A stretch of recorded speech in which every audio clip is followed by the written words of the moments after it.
We're here to talk about voting to help hopefully build confidence among non-voters and people that are just basically intimidated by the process because they don't understand it. So I'd like to start with Walker Worthy, who has a lot of experience, years of experience with people getting registered, the process of getting registered. Thank you so much for having me here this evening. Hello to everyone. Yes, as you know, and you have to be 18 years of or older to vote in the United States. And in New Jersey, we have a process where you have to apply to be a registered voter. And the application form is very easy. You fill out your name, your date of birth, your party affiliation if you want to give one.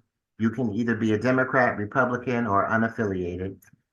And you need to bring ID when you come to the Superintendent of Elections office so that we can match that up to with the state. And we either need your driver's license number or your last four digits of your social security number. And it goes into the statewide voter registration system.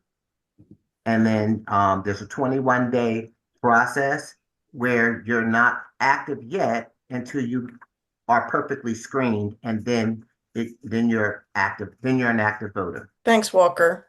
I had a question real quick. Mhm. When folks register online, how does that process work? Is that the same? It's the same, but it's a little different. Um, you do have to you don't have to show ID, obviously, because you're not in the office, but you still have to make sure you have your last four digits of your social security or your driver's license number. That's great. Does it change anything about the process itself? Do voters have to expect anything different? No, it's the same. Everything is the same. So what happens after you get registered? Well, once you get registered to vote, you will receive a notification from us in the mail saying that thank you for registering to vote.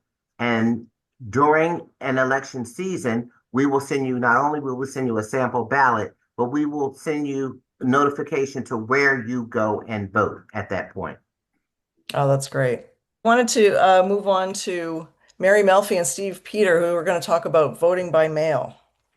Well, thank you for having us. I think that at this point, most folks are acquainted with voting by mail, if only by the hearsay of what's going on in the news right now. Um, in New Jersey, you can vote by mail simply by applying for it, so that you don't necessarily have to give a reason for why you're voting by mail. And you can vote by mail for a single election, or you can sign up and do all future elections, which is something convenient if you're, say, going to be away every year for the general election. You're going to be in Florida or something like that. You could automatically have the ballot sent to your vacation home in Florida. Um, the main thing is we want to make sure that we send that ballot to your preferred address. So make sure that if you do sign up to vote by mail and you do choose the all future election option, that you keep that up to date with our office. And this is important not only for retirees, but also for student voters, because the chances are you're not going to be in the same dorm room for 4 years, and you may not even be in the same room for two consecutive elections. So keep us up to date if you do move and you still want to have that vote by mail ballot.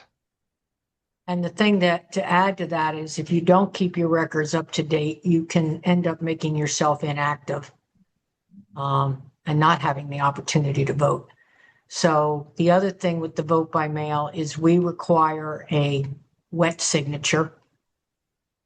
The application must be completed, and it can be, some of the parties, both of the parties and voter groups are out there sending out pre-populated vote by mail applications, which have been coordinated with the Secretary of State's office. But at the end of the day, the voter still needs to sign that application. There's always questions about how do I know that that it's secure? And there's a process within the county clerk's office that each application is scrutinized to make sure your date of birth responds to your name and your address, that your signatures match. And, if for some reason something happens, Beth will get into it. By the way, I just want to correct you, Nancy. I don't mean to, and it's just because I'm so proud No, to work with please. her, but Beth is from Hunterdon, okay? She's fine. I want to get the credit for her. But anyway, there's a yin and a yang. There's a cross reference on a vote by mail. I'm not the be all on a vote by mail. Steve isn't the be all. There's another checkpoint. One of the things that our offices are having trouble with is signatures. I signed everything with a pen. I didn't go to a digital pin pad. And for those of you that have been to a store and signed your name on a pin pad, you know that if I looked at that and looked at your signature on a piece of paper, they're not going to match. So you may get a call that your signature doesn't match, and that's another checklist. And again, I'll let Beth get into it on her end, but I'm talking about our end of the office. And I think Steve will give you some really strong advice on how you return that ballot, right, Steve? Yes. So as of the last voting cycle, most of the counties have drop boxes throughout the county. Not in every municipality. That's a myth that's been put out there, but they are in areas of larger population. And all the counties have a list of their Dropbox locations. I've got it on my mobile app. I strongly recommend that you use those Dropboxes or return it to the Board of Elections and bypass the post office. Just because the post office has gotten increasingly slow in delivering the mail. They've revised their service standards, and it's gone now from what they claim was 3 days to something like 2 weeks. And I've been seeing it here locally. So I would advise you to use the drop boxes. Now, the drop boxes are something that have been in the news with security in the drop boxes and the possibility of malice going on there. So the drop boxes that we use in New Jersey have a very small opening. You basically can only put your ballot in there. So if you think you're going to go put a firecracker in there, it's not going to fit. And all the drop boxes are under video surveillance. So that's something that the security of those, all of the election officials in New Jersey take very seriously. And in addition to voting by mail, I want to mention 2 other ways. Somebody on this Zoom may have somebody in the military or have somebody overseas.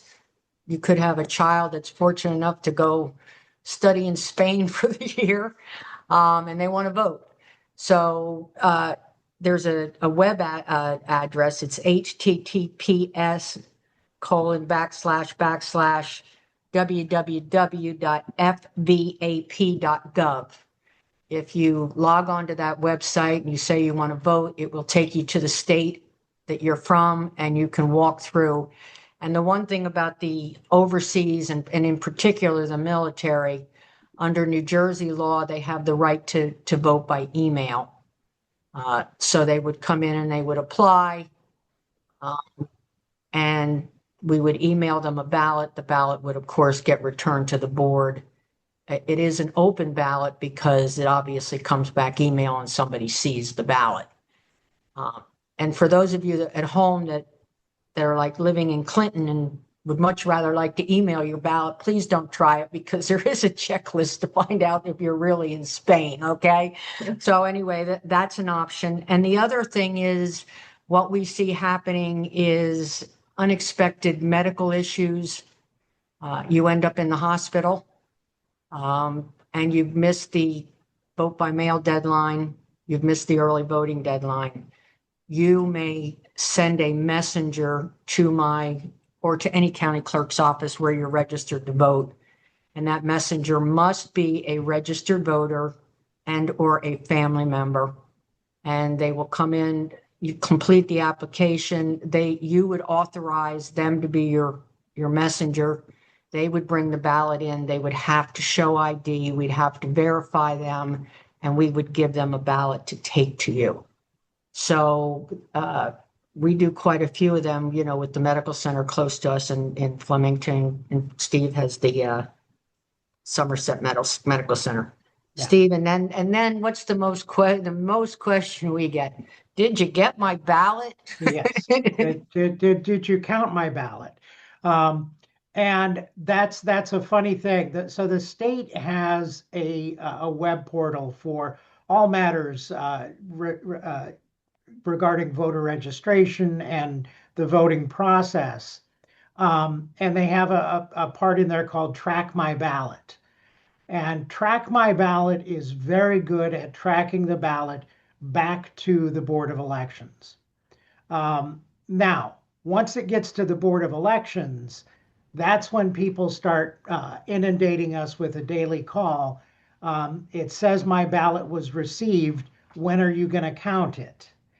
And that's something that we don't do. And I'll defer to Beth and Walker to discuss exactly the logistics. But basically, that status does not change until after the election. But if you have sent in your ballot and it's marked as received in the Board of Elections, chances are it's going to be counted. And then, you know, and just, I guess, in our closing, for those of you on the call, please have confidence in the vote by mail system. It's a great way to vote if you have a reason to use a vote by mail. Some people do it. Seniors, you know, the ballots are going to go out the 20th, and seniors will vote on the 21st of September. So they just turn those ballots right around, and it's a safe and secure. There's protocols in place on both offices, in all three offices, actually, from your registration point, if you have a super, all the way through to our offices, through to the boards and to the counting and to the auditing and to security. So I would tell you to tell people they don't know what they're talking about if they don't trust the vote by mail system. So Steve, would you concur with that? I would agree 100%. The only thing I would add is that you know, even with vote by mail, as quick and convenient as it is, you still do need to plan ahead a little bit. Especially we get with the college students who have lived their entire lives online, don't know necessarily even how to go and get a stamp to return the form to us. So, you know, make sure that if you've got a student in your life and they're away at college, get the process underway early so that you've got time to get the ballot to them and back to us. Yeah, I didn't see it totally, and I know questions are going to be at the end, but I did see something about the president demanding that, you know, there be no more vote by mail. I think it's going to be up to the states to make that decision. I don't know what's going to happen on a federal level. I really think he could see a heavy duty backlash from all parties if he makes up a vote by mail. So, but you know, to sit here and say that there's never any fraud, there is fraud, you know, I mean, but what I've seen in my 19 years as clerk is the fraud occurs at a very small local level. Yeah. You know, it's a local race that it happens because you can walk down the street and, you know, and play games with people, but you're not going to have a fraud vote by mail state election, not even a county election. I have a lot of trust in the vote by mail process. I think it's excellent. And I like So I don't know if you folks have seen, we're putting links in the chat, the track my ballot registration. If you haven't done that, that is so helpful because it'll show when your ballot landed in the office and then it will show when it's counted. And you can check it on a regular basis. I did have a ballot rejected. I saw that in there. So, I think it's a great system. And New Jersey, really works hard at making sure that we have solid, secure elections. And every clerk I've ever met takes that very seriously.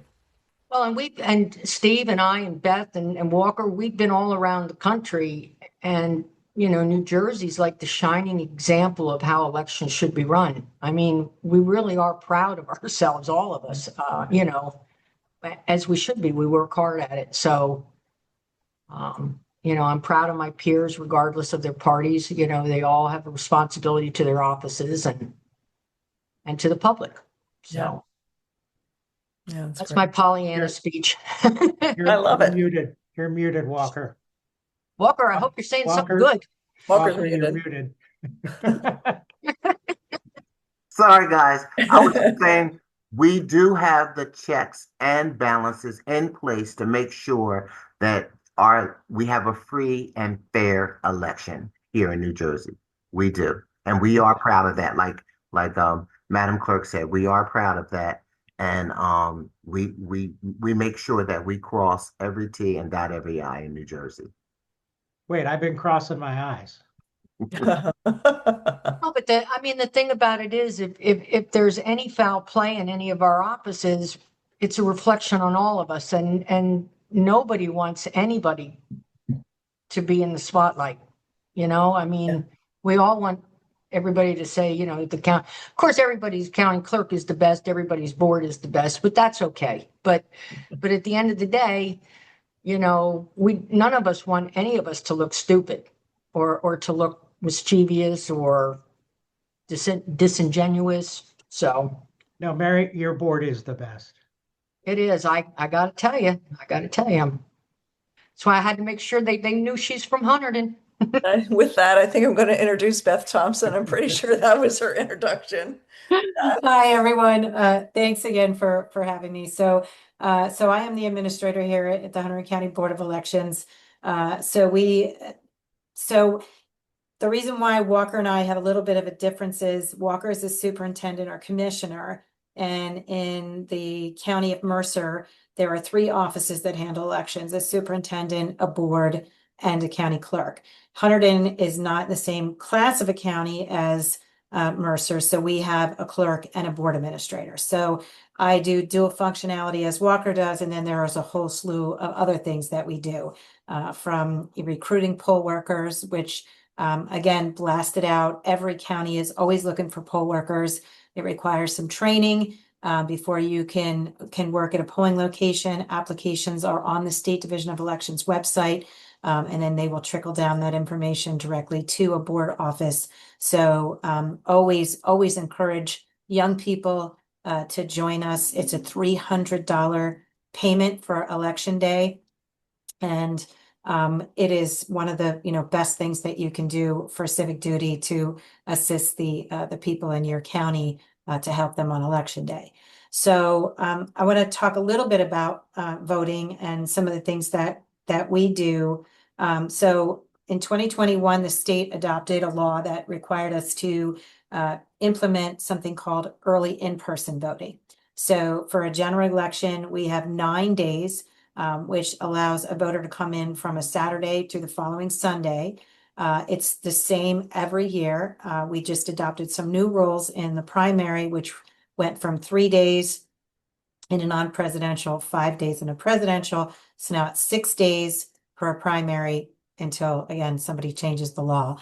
The hours of operation are all standard, Monday through Saturday, 10 a.m. to 8 p.m. and Sundays 10 to 6. That is the standard across the entire state. Certain states may have 10 sites, or counties may have 10 sites. Some, if you live in Hudson County, God love you, they have like 32 early voting sites. That was their choice. Some have 5, Hunterdon happens to have 3. We strategically locate them so that there isn't any No one has to drive. Mary and I worked very hard on it. No one has to drive more than, I believe, 15 miles from wherever they are in the state to get to an early voting site. So the early voting, because of that implementation, you may have noticed also in 21 that the entire state has now gone to what we call electronic poll book. So the electronic poll book contains all of the data for an entire county's voter registration and allows you to, again, during that 9 days in a general or 6 days in a primary, to go to any one of those convenient vote centers, check yourself in, and vote on the ballot that you're eligible to vote in. And during that 9-day period, there's a lot of rules and things that we have to follow, things that we need to do. At the end of that 9 days, that is basically those results are encapsulated onto a drive. The drive is locked up and then given to the county clerk on election day for her to or him to upload the results from that election. Election day, the hours are from 6 a.m. to 8 p.m. Your sample ballots that come in the mail that Steve talked about are delivered to registered voters only. If you're receiving a sample ballot for someone in your home that's no longer there, we really do want you to tell us, return it to us, let us know that the person isn't there anymore, because that helps us clean up the rolls. If you've got a, grown daughter, son that has moved to another state, is not coming back, it is really the voter's responsibility to cancel their voter registration. And again, we rely a lot on the USPS to return undeliverable mail, but it doesn't always happen. So there are on most of the board websites and commissioners' websites forms for you to cancel your voter registration if you move away. So the sample ballot, when you get it, will replicate what a voter's experience is going to be at the polls. It'll have a barcode on the front, which is your voter ID that you can actually bring with you to the polls so that it can aid you in checking you in. So if you bring your sample ballot, and as long as it's for you, you can hand it to your poll worker. They'll scan the barcode. It'll immediately check you in, so they don't have to worry about spelling, and then they'll be able to process you through the entire procedure of verifying your address and signing you in, and then handing you your ballot. We have throughout the state different systems, but when we adopted early voting, every single county now has some kind of paper-based system. So you will always be able to preview your ballot before you cast your ballot in person. So there will be some kind of a printout. For example, in Mercer County, you will get your full ballot. It goes into a privacy envelope. You will walk it over to a scanning system. Your ballot will be scanned right there at the polls. The system that we have allows your ballot to be printed behind glass. You review it. If it's good, you'll cast your ballot. If you don't like it or you made a mistake, you have the opportunity to spoil your ballot. Someone will come in, help you, assist you through the process. Your ballot will be exited. It'll be spoiled, and you'll be rechecked in and get a new ballot. Some of the scenarios that happen, and this is really important for people who feel like they're not being treated fairly or something happens to them at a polling location. One thing that we want to reiterate is don't ever leave a polling location without voting. Some sort of way to vote, whether it's by provisional ballot or by emergency ballot or on the machine. Whatever your eligibility is based on what shows up in that electronic poll book. So if you've been issued a vote by mail ballot and you decided, I don't want to vote it, I think I'm home, I want to go in person. If you show up in person, your voter profile is going to be red, and it's going to tell the poll worker that you're not allowed to vote on the machine because you've been issued a vote by mail ballot, and the poll worker is not going to know whether you've returned it or not. So it is a protection in place to ensure that no one votes twice. So you will be issued something called a provisional ballot. The provisional ballot will require you to fill out an affirmation, which is very similar to a voter registration. You'll be required to put your ID, your date of birth, your address, all of the pieces that need to be filled out. Someone is there to assist you if you need it.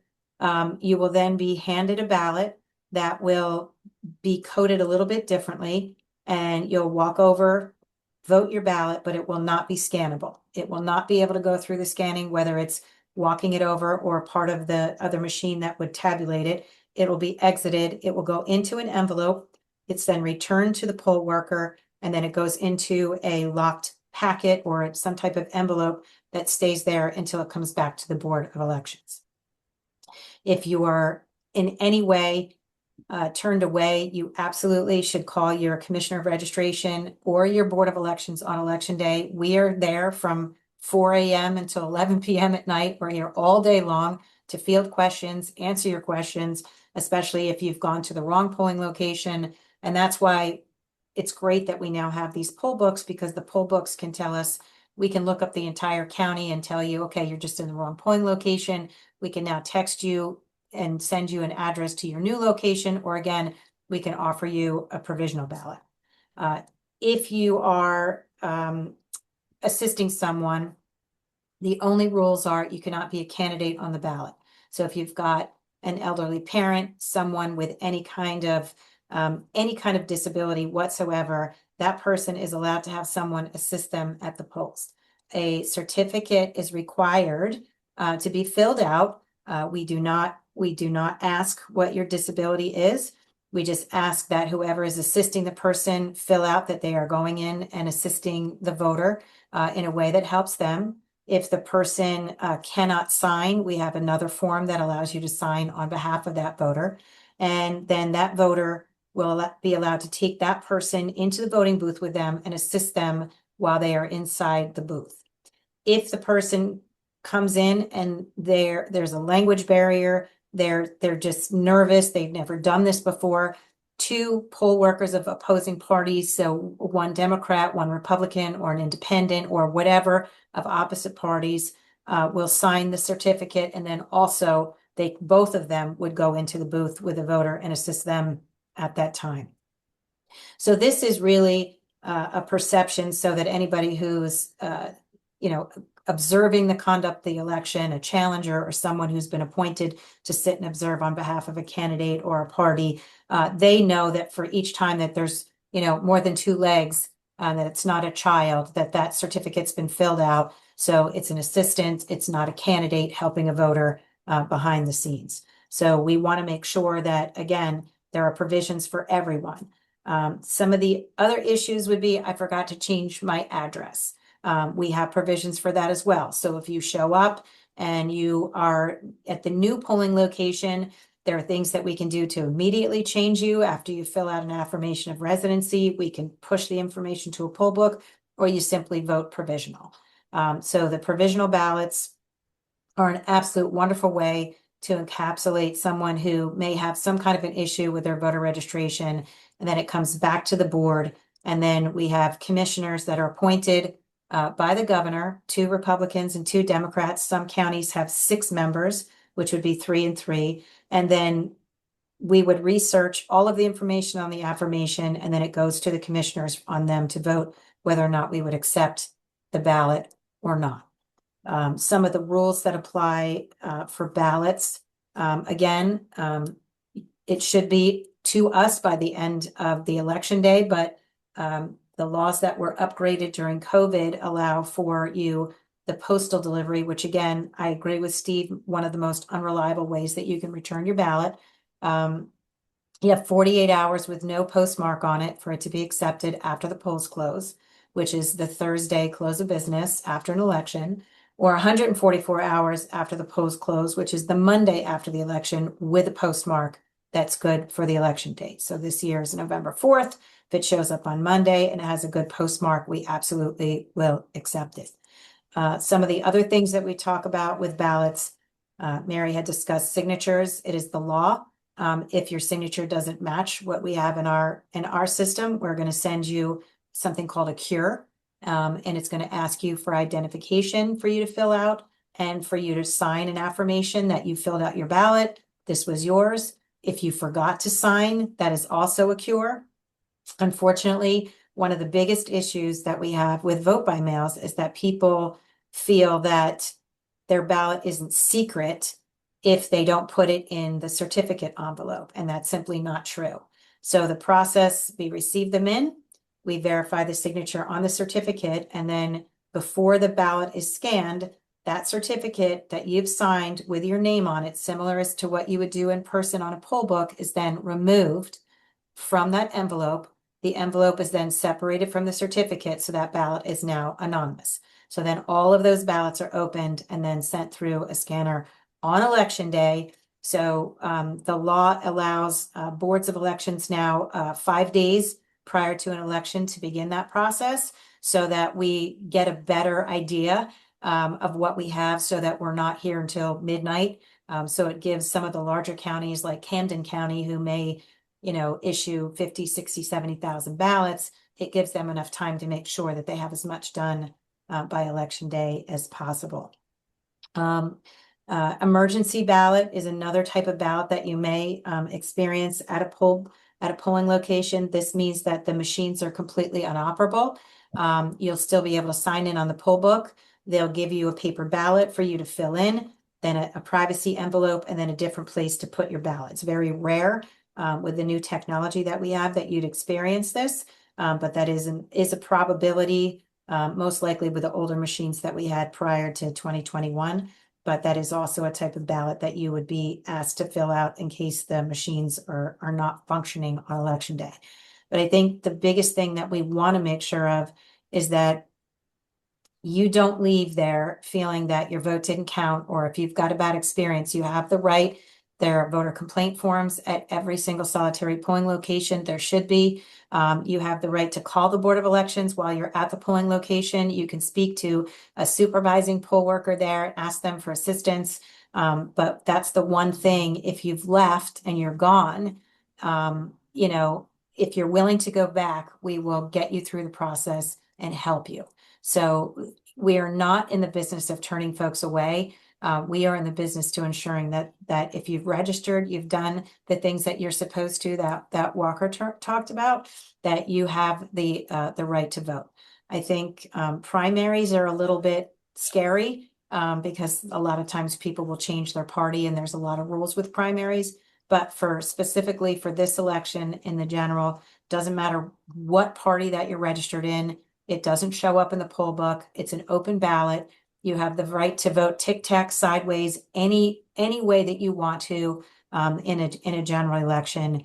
And absolutely, again, we want to make sure that when you leave that polling location, that you feel like that your ballot is going to count or has been counted.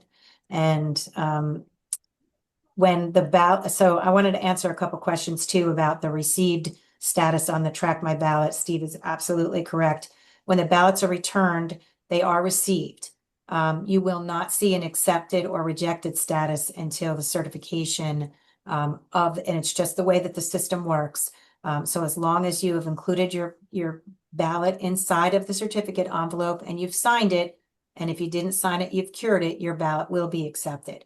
So that's I think the one thing that people get confused about, and that leads to a lot of phone calls is, why does it say accepted? When are you counting my ballot? So we do ask for a little bit of patience with that. And unfortunately, if your ballot is rejected, we are not able to tell you in advance. There are no do-overs. So, unfortunately, if you've neglected to return your certificate or your certificate envelope, those are two things. We tried years ago to get legislation to fix that, and it just didn't happen. So those are really the two reasons why your ballot, it's either doesn't come in on time, or it's missing that certificate or the actual privacy envelope that it belongs in. So that Track My Ballot will absolutely tell you that we have it, but it's not going to tell you until the election is over that we've actually accepted your ballot. And if for some reason your ballot was rejected, we are responsible for sending you a letter in the mail and letting you know why.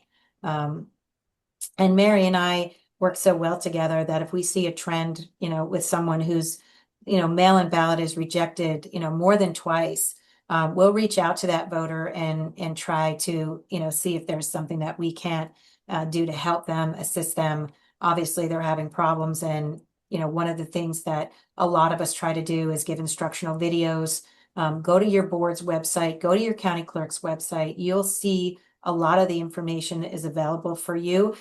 And the other thing that I would always emphasize as well is that if you have someone that just has never voted before, they're just not sure, most of the board offices will have some kind of practice machine in their office.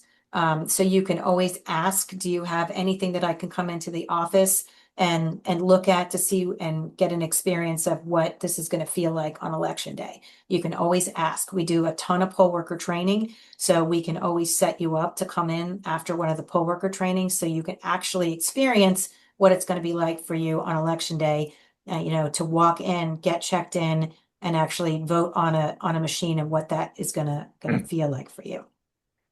So, and we've done that, for years. And it really depends on how busy we are. One of the great things that I think a lot of us try to do is as much voter outreach as we possibly can. Mary and I have done a multitude of workshops in our office to try to assist voters in any way that we can. So again, the biggest thing that I can emphasize is make sure that you go to your polling location either with your sample ballot or at least armed with your commissioner of registration or board of elections phone number in case something happens to you on election day and you feel that you were not able to vote and they're not able to explain the reason why. Poll workers usually work twice a year. They're not the experts. We do our best to train them as well as we possibly can. So we have to give them a little bit of the break because they don't always tell you everything that's correct. So we want to make sure that you call the experts on election day. And that's why we're here and our offices are open all day during early voting and election day to answer any question that a voter may or may not have. Thanks, Beth. You're welcome. You clearly Nan- go to great lengths to make sure every vote is counted. Yes. And that's No, I'm sorry. Go ahead, Nancy, Jen. if I can just add now that we've gone through the process, big happenings here in town. But now that we've gone through the process and people want the results, our offices are bound under the law to not get any results until after 8 o'clock. So none of us know anything until 8 o'clock. In my office, we provide the vote by mail totals first, usually after 8 o'clock. Beth's office will send over the results and then we post them online, followed by the early voting, followed by the districts as they come in at night. Each county is different, but we basically follow the same thing, but no county should be giving you any results before 8 o'clock. So we are all responsible to put them online. And so. Yeah. I don't know. I know the results come in unofficial for a while as well. I mean, you can't really consider it an official result I'm not sure what the time period is, but. So it's 11 days for a signature cure, 13 days for the audit, and then I believe it's 15 days after the election is when the certification from the board commissioners are due to the clerk. And we tell everybody the results, regardless of what you see, they're unofficial until the election is certified. Yes. I mean, you never know what's going to happen. You never know if you're going to get challenged, if you're going to have a recount, if there's provisionals out there. So. And it's not a football game. So just because you went to bed and, Chitterelli was ahead doesn't mean Chitterelli's won. It's not over until it's certified. Thank you. And thank you for having us. I appreciate it. I just wanted to point out, in the chat, we have lots of great links, especially that Track My Ballot registration. Highly recommend it. If anyone has any questions to put in the chat tonight, I have a couple. Do you have to be 18 to be a poll worker? Well, it depends on the county. So sometimes we are looking for students. I think the youngest we can take is 16. We have to really jump through hoops because there has to be permission slips, parental notification, things like that. So some of the schools will cooperate and some of them won't. And the high school doesn't usually get out for us to hire a full half day. So it does make it a lot harder for us if, because the schools refuse to close. on election day. It would make our lives a lot easier to actually use the schools as polling locations and recruit, students who are so unbelievable with technology. But yeah, you do not have to be 18 to be a poll worker. And you can be 17 years of age to register to vote.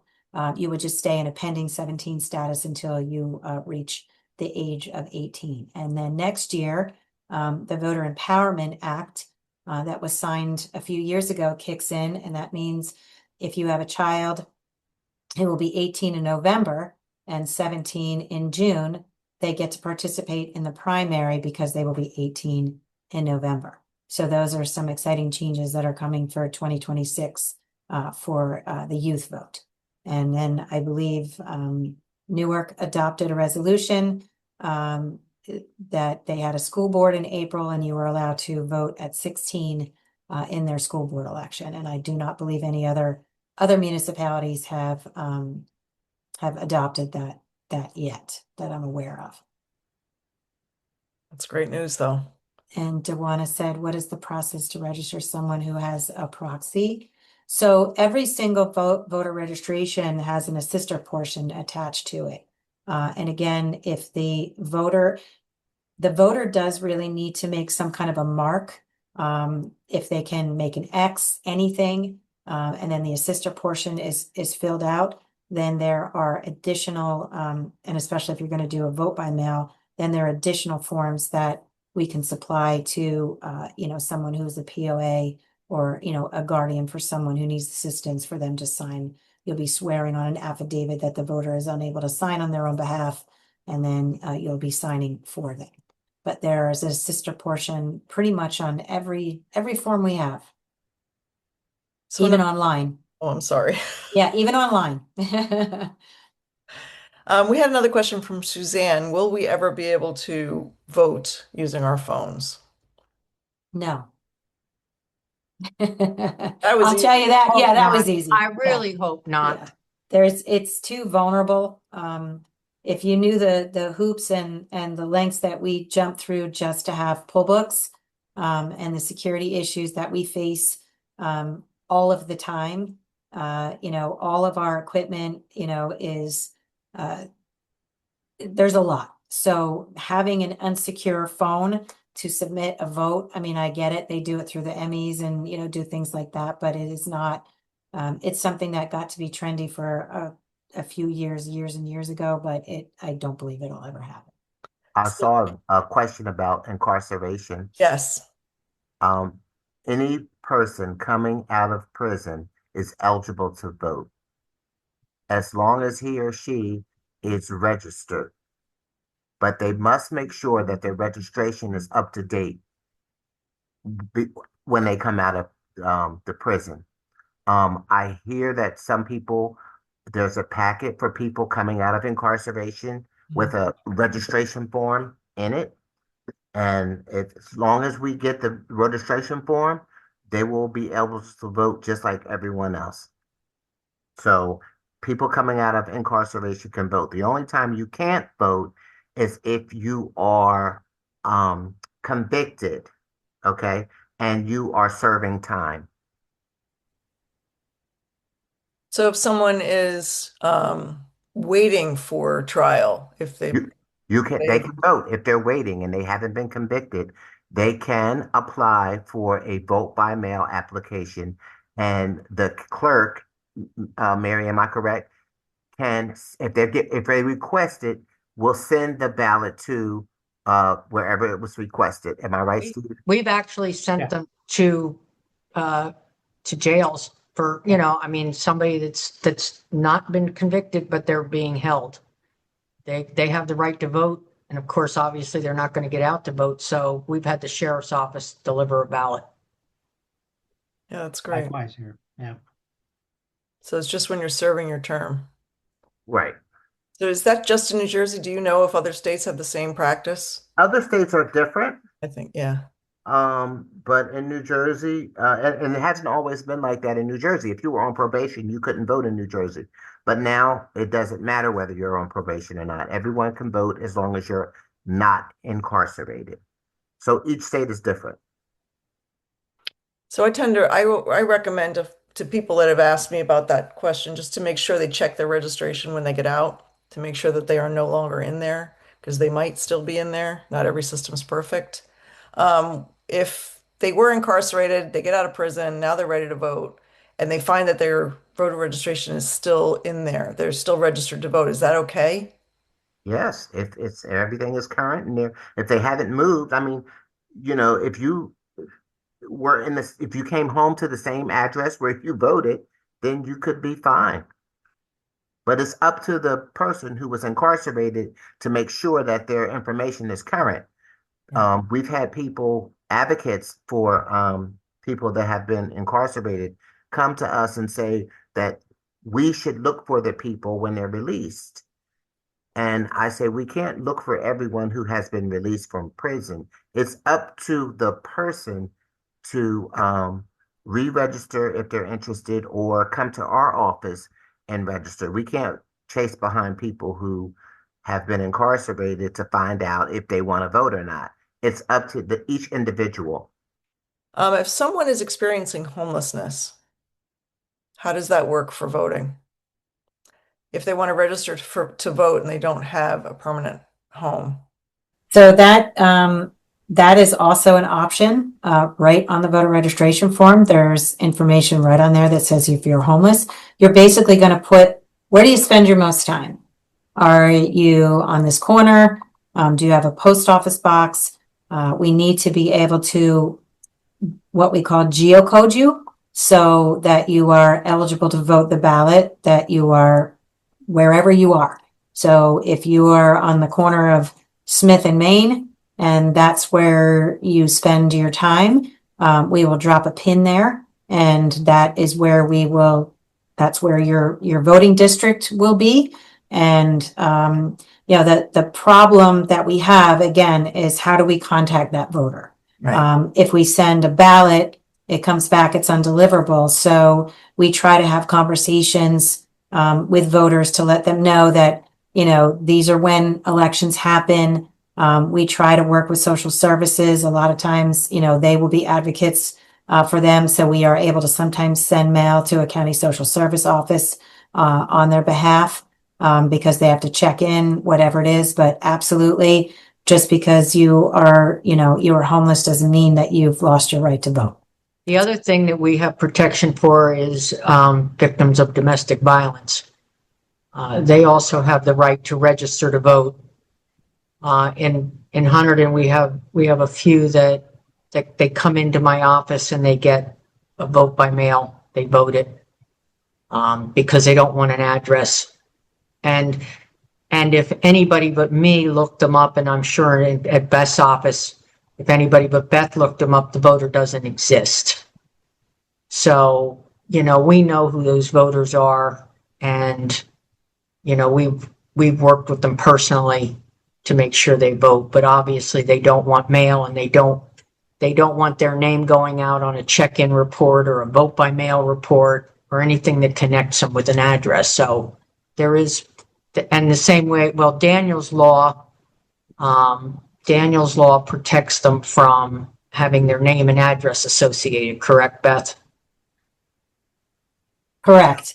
So Daniel's law, yeah. Yeah, Daniel's law is, of course, law enforcement, prosecutors, people of a protected class from Judge Salas.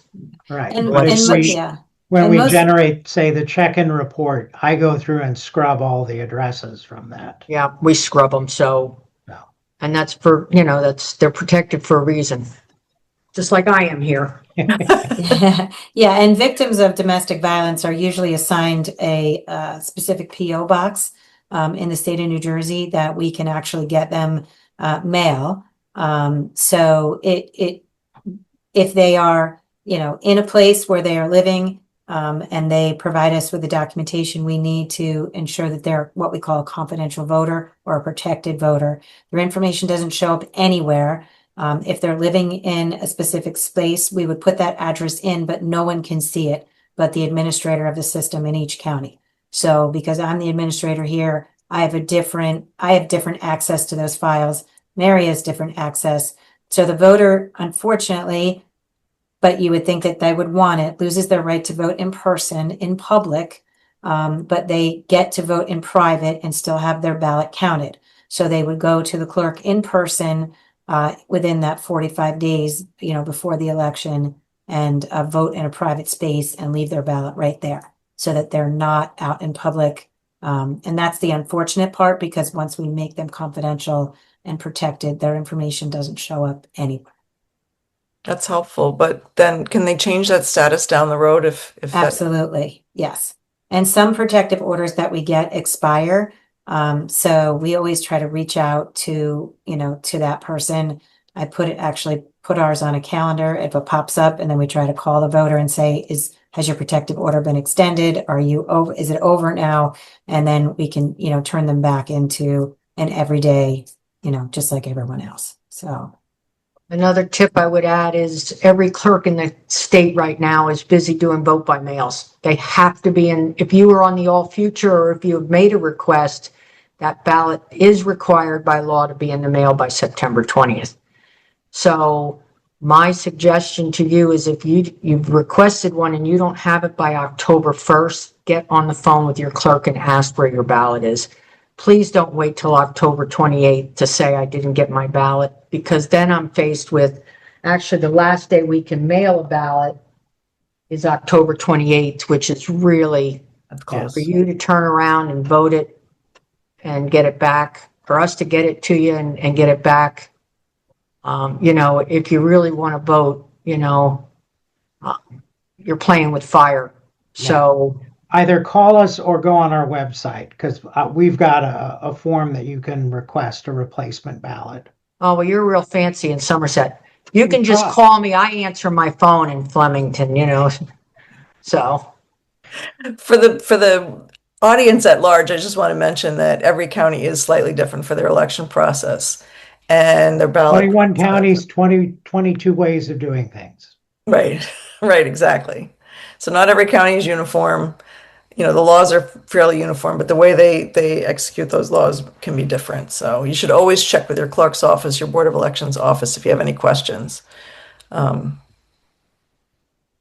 anyone else have any questions? Nancy, there is one more in the chat. Given the state of our country's steps, are we taking steps around polling boxes when it comes to ICE and our immigration population? Well, so fortunately, the law it's the Voter Intimidation Act that was signed in. So no law enforcement, no police officer can be within 100 feet of a polling station or a drop box.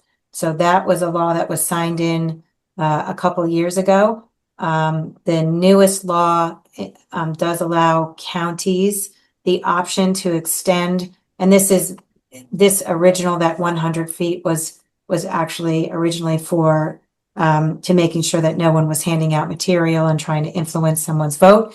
So the new law extends that option up to 200 feet. So they would have to create all new material, adopt that within their board commissioner. I'm not aware of any county as of yet that has adopted the 200 feet for materials and things like that. But the 100 feet is there. And again, if you're interested, that was the Voter Intimidation Act. And that, again, prevents us from having any kind of law enforcement officers inside of a polling location or in and around a box. And the boxes, again, are all cameraed. We're required to keep the footage, so we know what goes on with those boxes. And again, we encourage people to use them. They're great. We really haven't heard any instances of any immigration, being able to even be within 100 feet. So I'm hoping that wouldn't be an issue. And since citizens are the ones that are registered to vote, this shouldn't be an issue for anyone delivering their ballot. So that's great news. I appreciate you being here during such a busy time. I know that you're going through the vote by mail ballots and trying to get them set and out the door. Last call for questions, and then I'm going to say, let's let's all get out there and vote, and let's encourage other folks to vote. And if they have any questions, we have lots of answers on our website. We also have a list of every clerk's office in the state and links to those offices and their boards of elections, sample ballots they can look at. My favorite tidbit of information is knowing that they can scan sample ballots now at least in some of the counties. So I think that's great. I did have a friend that was told she couldn't vote, and she had no idea what the issue was, and she didn't feel confident. So I think that would really help in a situation like that. Absolutely. It's an easy answer to answer a lot of questions. Well, and the other thing I didn't hear anybody mention it, but when you're, every board and has an AG's, has somebody there to get a judge on the phone, to have a judge hear your case. And, I remember during one of the presidential elections, this young kid who had registered through motor vehicle, remember that kid? And Yes. she was adamant that she had registered through motor vehicle and she was going to vote.